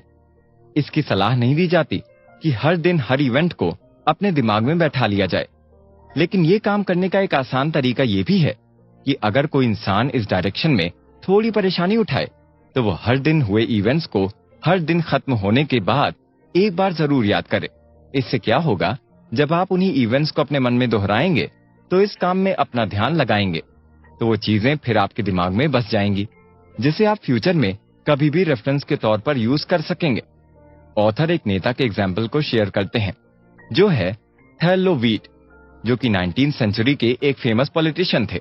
वो कहते हैं कि मेरे दोस्तों को लगता था कि मैं नेता बनने के लिए ही बना हूं, लेकिन मुझ में कमी थी, मेरी मेमोरी कमजोर थी और मैं कुछ भी याद नहीं रख सकता था। जैसे कि कोई डेट, कोई नाम, किससे मिला था, उसका चेहरा, हर चीज भूल जाता। मैंने अपनी पत्नी से कहा कि मैं कभी सफल नेता नहीं बन पाऊंगा क्योंकि मुझे तो याद ही नहीं रहता, और याद रखना नेता बनने के लिए पहली जरूरत है। एक नेता अगर किसी इंसान को देखे तो वो उसे हमेशा याद रहना चाहिए। मेरी पत्नी ने मुझे सलाह दी कि मुझे अपनी मेमोरी को ट्रेनिंग देनी चाहिए, इसलिए जब मैं घर आया तो रात में अपने साथ 15 मिनट बैठा और दिन भर के इवेंट्स को याद करने की कोशिश करने लगा। शुरुआत में मैं थोड़ा बहुत याद कर पाता, मुझे ये भी याद नहीं रहता कि मैंने नाश्ते में क्या खाया था, लेकिन कुछ दिनों की प्रैक्टिस के बाद मुझे याद रहने लगा। धीरे धीरे ज्यादा तेजी से और सटीकता से मैं बताने लगा। लगभग 15 दिनों के बाद मेरी पत्नी कैथरीन ने कहा कि तुम दिन की घटनाएं मुझे क्यों नहीं बता देते, और ये इंटरेस्टिंग भी होगा। और पत्नी के सामने मेरी इज्जत खराब ना हो इसलिए मैं ज्यादा ध्यान से चीजों को याद करने लगा। और सोने से ठीक पहले मैं उसे दिन भर की हर घटना याद करके बताता जो मेरे साथ में घटी। मैं उसे बता देता था कि मैंने नाश्ते में क्या खाया, खाने में क्या खाया, अखबार में क्या क्या पढ़ा। और ऐसा करते करते मेरी मेमोरी जब अच्छी हो गई तो मैं लोगों को पहले से ज्यादा प्रभावित करने लगा। कुछ लोग एक तरीका और अपनाते हैं, वो है एक डायरी रखना ज्यादा पसंद करना, जिसमें वो दिन भर के इवेंट्स को रात में लिख सकें। और ये मेमोरी डेवलप करने का एक और अच्छा तरीका है, आप इसे भी अपना सकते हैं। हाउ टू रिमेम्बर फैक्ट्स, यानी तथ्यों को कैसे याद रखें। ऑथर बताते हैं कि फैक्ट्स की मेमोरी किसी पर्टिकुलर थिंग से रिलेटेड सारी इंफॉर्मेशन इकट्ठा या कलेक्ट करने के बारे में है। जैसे कि हमने घोड़े के बारे में सोचा, तो जिन फैक्ट्स को हम याद करना चाह रहे हैं वो सभी घोड़े से रिलेटेड इंफॉर्मेशन होगी, जिसे हमने कभी ना कभी अपने एक्सपीरियंस से इकट्ठा किया था। वो सभी फैक्ट्स जो हमने सुने, देखे या पढ़े थे। इस तरह से हम सभी चीजों की इंफॉर्मेशन कलेक्ट करते जा रहे हैं। लेकिन जब इन्हें अरेंज करने का टाइम आता है तो ये काम हमें मुश्किल लगने लगता है, भले ही शुरुआत हमने सही की हो। ऐसा इसलिए होता है क्योंकि कोई भी जानकारी हमने ठीक से कैटेगराइज नहीं की होती और इंडेक्स नहीं बनाया होता। ये परेशानी बिल्कुल उस मैनेजर की तरह है जो सारे कागज एक ही दराज में रखता है। उसमें कोई इंडेक्स या सीरीज नहीं होती। उसे पता है कि सभी कागज वहीं पर हैं, लेकिन जरूरत पड़ने पर उसे ढूंढ नहीं पाता। या फिर हम उस लेटर एडर की तरह हैं जिसका टाइपराइटर खराब हो गया है और उसे एक बड़े बॉक्स में फेंक दिया गया है। और जब वो एक बुक पेज को सेट करने की कोशिश करता है तो उसे भले ही वो नामुमकिन ना लगे, लेकिन मुश्किल तो जरूर लगता है। जबकि हर वर्ड अगर सही बॉक्स में होते तो थोड़े ही टाइम में पेज को सेटअप कर देते। इतना काफी नहीं कि हम हर चीज को जानें, हमें यह भी पता होना चाहिए कि वो कहां मिलेगी। एक पुरानी कहावत है, कानून जानना काफी नहीं है, ये भी जानना जरूरी है कि वो कहां मिलेगा। जब भी आप किसी फैक्ट के बारे में सोचें तो सबसे पहले ये क्वेश्चंस पूछें। पहला, ये कहां से आया या शुरू हुआ। दूसरा, ये कैसे पैदा हुआ। तीसरा, इसकी क्या हिस्ट्री है। चौथा, इसके क्या गुण और लक्षण हैं। पांचवा, मैं इससे कौन सी चीजें संगति में देखता हूं। छठा, ये कैसा है। सातवां, ये किस काम के लिए अच्छा है, इसका कैसे इस्तेमाल हो सकता है या इसके साथ मैं क्या कर सकता हूं। आठवां, ये क्या प्रूव करता है, इसका क्या रिजल्ट निकाला जा सकता है। नौवां, इसका क्या सहज रिजल्ट है, इसका क्या रीजन होता है। 10वां, इसका क्या फ्यूचर है, इसका स्वाभाविक अंत क्या है। 11वां, मैं इसके बारे में क्या सोचता हूं और इसके लिए मेरे मन में क्या इमेज है। 12वां, इसके बारे में मैं क्या जानता हूं और इसकी क्या जानकारी है। 13वां, मैंने इसके बारे में क्या सुना है, किससे और कब। अगर आप किसी फैक्ट्स को इन सभी क्वेश्चन से गुजारेंगे तो आप आराम से फैक्ट्स को तो जोड़ेंगे ही, जिससे आप जरूरत पड़ने पर याद कर सकें, और साथ ही जनरल नॉलेज का भी एक नया टॉपिक पैदा करेंगे जिसका ये फैक्ट सेंटर ऑफ थॉट होगा। आप एक फैक्ट को जितने ज्यादा फैक्ट्स के साथ जोड़ेंगे उतने ही ज्यादा फैक्ट्स आपके पास तैयार होंगे। अगर आप किसी फैक्ट को फ्यूचर में यूज करने के लिए स्टोर कर रहे हैं तो आप अपने मन की सबसे अच्छी जगह में रखना चाहेंगे। इसे उस चीज के साथ रखें जिसके ये सबसे ज्यादा करीब है या जिसके साथ इसका कोई रिलेशन बनता हो। बच्चे इसे अनजाने में करते हैं, ये नेचर का तरीका है। एग्जाम्पल के तौर पर बच्चा जब एक ज़ेब्रा देखता है तो वो इसे धारियों वाला खच्चर कहता है। एक जिराफ को देखकर लंबी गर्दन वाला घोड़ा कहता है। एक ऊंट को देखकर टेढ़े पैरों वाला, लंबी गर्दन और कुबड़ी पीठ वाला घोड़ा कहता है। बच्चा हमेशा किसी नई जानकारी को किसी सेम जानकारी के साथ जोड़ता है। कई बार रिजल्ट शॉकिंग होते हैं, लेकिन बच्चा इसे याद रखता है। कोई बड़ा बच्चा भी इस तरह की जानकारियों की लिंक बनाकर अच्छा करेगा। किसी नई चीज को पुरानी चीज से जोड़ दें, यह आसान है। जब आप इसकी आदत डाल लेते हैं तो ये अपने आप होने लगता है। क्वेश्चंस की सीरीज आपके मन को जोड़ने वाली नई लिंक देगी, उसका यूज करें। जैसे आप दूर से ट्रेन की सीटी सुनते हैं और ट्रेन के बारे में सोचते हैं, फिर ट्रैवलिंग के बारे में सोचते हैं, फिर किसी दूर की जगह के बारे में सोचते हैं, फिर उस जगह किसी इंसान के बारे में भी, फिर किसी दूसरे इंसान की जिंदगी में वैसी घटना के बारे में सोचते हैं, फिर दूसरे इंसान के बारे में, फिर उसके भाई के बारे में सोचते हैं, फिर उसके भाई के बिजनेस के बारे में, फिर उस जैसे किसी और बिजनेस के बारे में हम सोचते हैं। फिर आपको ध्यान आता है आपसे उस नाम के इस इंसान ने उधार लिया था। उसके बाद आप उधार के पैसे वापस लेने के बारे में सोचते हैं। फिर एक वकील के पास जाने के बारे में जो बता सके कि कैसे पैसे वापस मिल सकते हैं या वो नहीं मिलेंगे। आप कहेंगे कि आपने उस कर्जदार के बारे में सोचा, लेकिन जो आपके दिमाग में आया वो एक एसोसिएशन का रूल था। हर मेंटल इमेज या थॉट या उसकी याद उसके पहले आने वाले या बाद में आने वाले थॉट से जुड़ी और रिलेटेड होती है। ये चेन अनलिमिटेड होती है जब तक कोई बाहर से उसे तोड़ ना दे। ऑथर कहते हैं कि एक बात तो पक्की है, जब तक कोई इंसान खुद पहल नहीं करेगा किसी भी चीज की, तब तक उसमें वो सुधार नहीं लाए जा सकते हैं। इसलिए सबसे पहले अटेंशन, एसोसिएशन और फिर प्रैक्टिस। इस फॉर्मूला को कभी ना भूलें। How to memorize words etcetera, यानी शब्दों आदि को कैसे याद करें। ऑथर ने पिछले कई एपिसोड में ऐसे लोगों के एग्जाम्पल दिए हैं जिनकी वर्ड्स, सेंटेंसेस एक्सेट्रा की मेमोरी काफी अच्छी थी। हिस्ट्री ऐसे लोगों के एग्जाम्पल से भरी हुई है जिन्होंने न सिर्फ शब्द बल्कि पूरी पूरी किताबें भी याद कर ली। आज के लोग इस मामले में प्राचीन लोगों से बहुत पीछे हैं, शायद इसलिए कि आज के जमाने में मेमोरी को वैसी एबिलिटी की जरूरत नहीं है जैसे पहले हुआ करती थी। प्राचीन लोगों में जब प्रिंटिंग अवेलेबल नहीं थी और एक ट्रेडिशन था कि लोग अपने धार्मिक ग्रंथों को मुंह जबान याद करके अगली पीढ़ियों तक पहुंचाते रहे।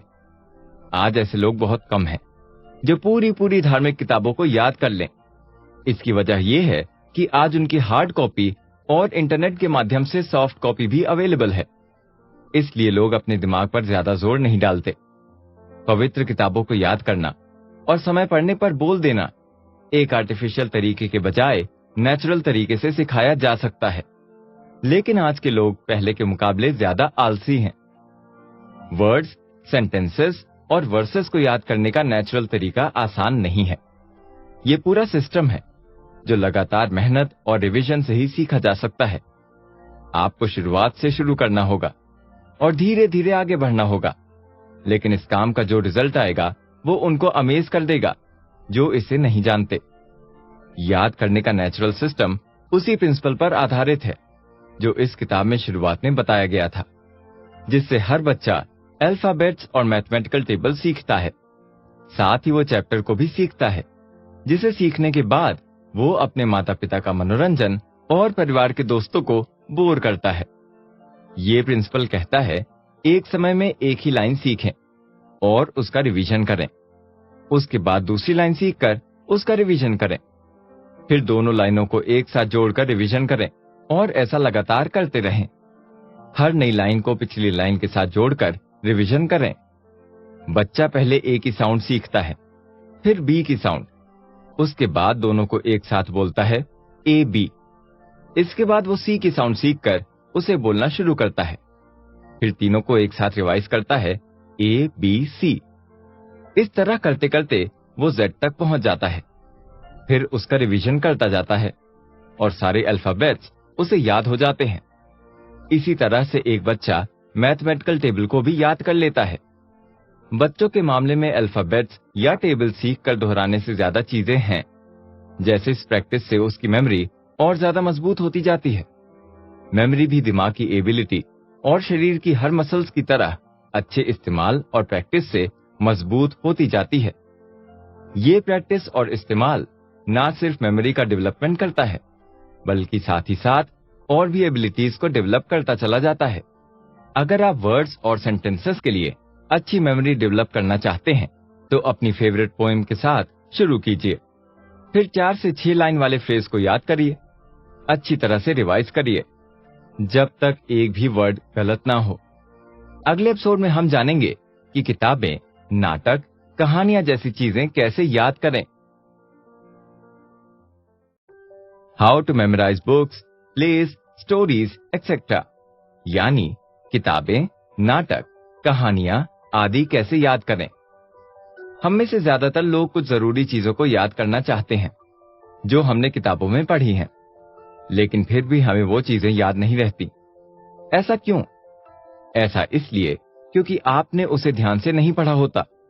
सबसे पहला रूल यही है कि उसे ध्यान से जरूर पढ़ें। अधिकतर लोगों के साथ ट्रेजेडी ये है कि वो सिर्फ समय काटने के लिए किताब को पढ़ते हैं, जैसे उन्हें कोई नशा हो किताबें पढ़ने का, लेकिन उसमें से सीखना कुछ भी नहीं होता। इसी वजह से हम किताब की सारी अच्छी बातों को खो देते हैं और ध्यान से ना पढ़ने की आदत भी डाल लेते हैं। हम तब तक किसी किताब में से कुछ नहीं सीख सकते जब तक कि हम उसे राइटर के नजरिए से ना देख लें।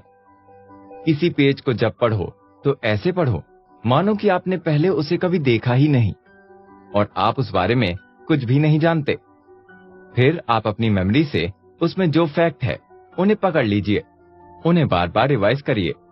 फिर आप देखेंगे कि आपको उस पेज में से काफी कुछ अच्छा निकलकर मिल जाएगा। खैर, ना तो ये जरूरी है और ना ही सलाह दी जाती है कि किताब के पूरे डेटा को याद कर लें, सिवाय उन पार्ट के जिनके वर्ड्स बहुत अच्छे थे। किताब में याद करने लायक सिर्फ एक ही जरूरी चीज है, वो है उसका मीनिंग। आखिर वो किताब किस बारे में है।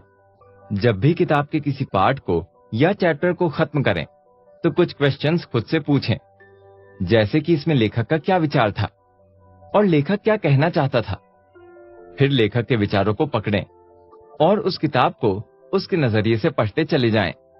अगर कोई किताब हिस्ट्री से रिलेटेड है तो उसे इस तरीके से पढ़ें कि जो भी आप पढ़ रहे हो उन शब्दों की तस्वीर आपके दिमाग में बनती चली जाए, यानी कि आप उसे मन की आंखों से पढ़ें।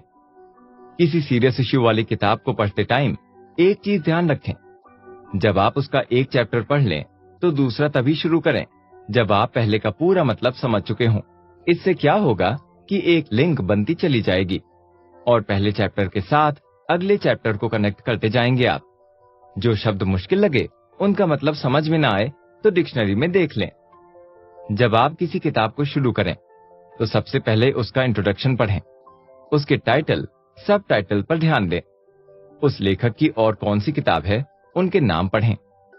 किताब के बारे में जानकारी ले लें, यानी कि आपको ये पता होना चाहिए कि इस किताब से आप क्या सीखने वाले हैं। लेकिन हर चीज की तरह यहां भी वो रूल काम आएगा, जो है इंटरेस्ट, अटेंशन और प्रैक्टिस। ये 3 रूल हमेशा ध्यान रखें, भले ही आप कुछ भी सीखने जा रहे हों। General instructions. इस एपिसोड में ऑथर द्वारा बताए गए सभी प्रिंसिपल का एक शॉर्ट रिवीजन दिया गया है। सबसे पहले जिस चीज को याद करना चाहते हैं, जितना ज्यादा हो सके उसे उतना ज्यादा अटेंशन दें। किसी भी चीज को याद करते टाइम ज्यादा से ज्यादा अपनी एबिलिटीज और सेंसेस का यूज करें। जो सेंसेस वीक है उन पर ज्यादा फोकस करें, क्योंकि जो ऑलरेडी स्ट्रॉन्ग सेंसेस हैं वो अपना ध्यान खुद रख लेंगे। जितना ज्यादा हो सके रूल ऑफ एसोसिएशन का यूज करें। एक सेंस को दूसरे सेंस से जोड़ें। आपने जो सीखा उसका रिवीजन करते रहें, तभी सेंसेस पर इफेक्ट पड़ेगा। अपनी मेमोरी का ज्यादा से ज्यादा यूज करें और इसमें एक विश्वास डालें। अपने इफेक्ट्स का ग्रुप बनाएं। ये रूल ऑफ एसोसिएशन का एक पार्ट है, लेकिन बहुत जरूरी है। लास्ट में ऑथर ने क्वेश्चंस की एक लिस्ट दी है। किसी भी टॉपिक पर खुद से ये क्वेश्चंस पूछें। क्या, कब, कहां, कैसे, क्यों। ये क्वेश्चंस एक जादू की चाबी है। अगर आप उनका अच्छी तरह से इस्तेमाल करें तो आप किसी भी टॉपिक को अच्छे से कवर कर लेंगे। उम्मीद करते हैं आप इस बुक समरी के प्रिंसिपल सीखकर खुद में बदलाव जरूर लाएंगे। आपको ये बुक समरी कितनी अच्छी लगी कमेंट करके जरूर बताएं।